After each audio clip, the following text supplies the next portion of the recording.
Hello YouTube, welcome to Lifestyle Aesthetics, welcome to my channel. So today we are going to work on a functional chest and back day with some calisthenics, especially with weights on. So we are starting off with 3 plates of 35, which equates to 105 pounds. So I'm only doing 5 reps, 2 sets of drop set just like always. And this is going to help blow up my triceps. Doing this movement for the past 2 to 3 years have definitely helped my triceps to get stronger, help me press more pounds on the bench presses, incline presses.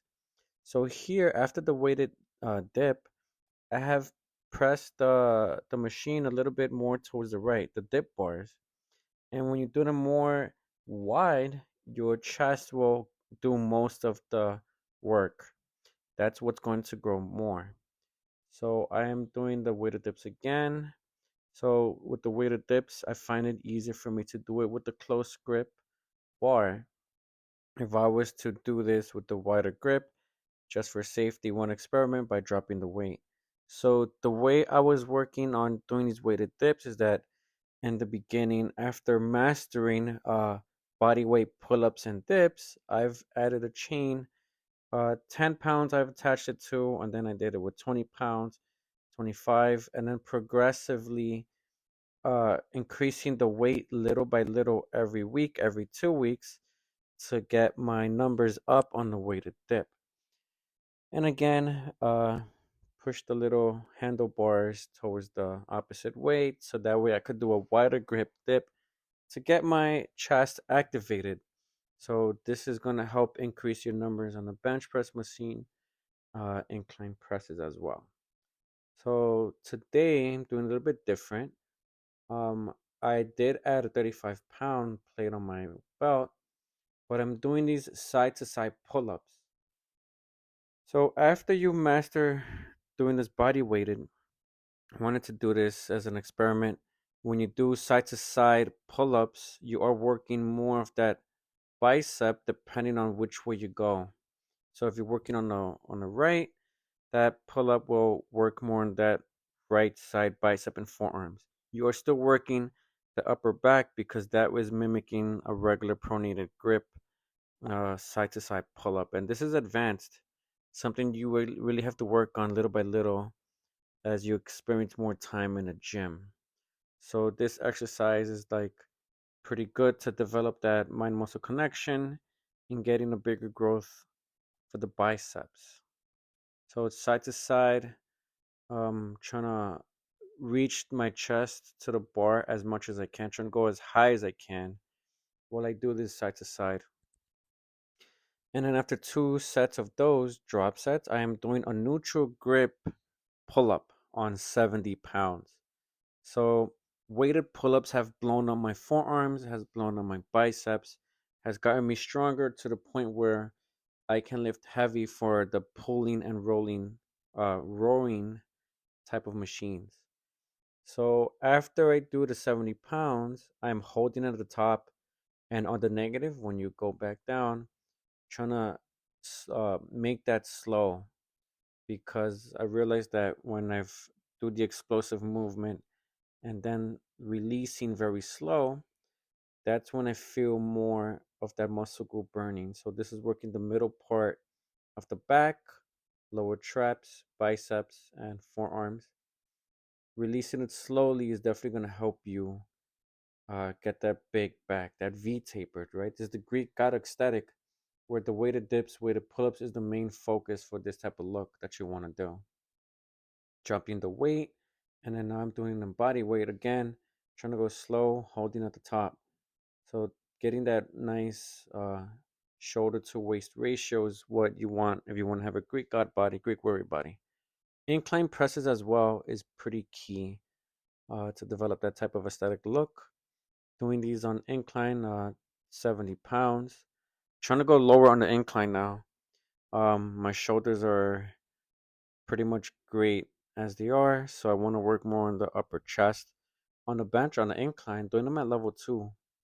So trying to hold at the top and then go back down slowly. You could see here's a different angle.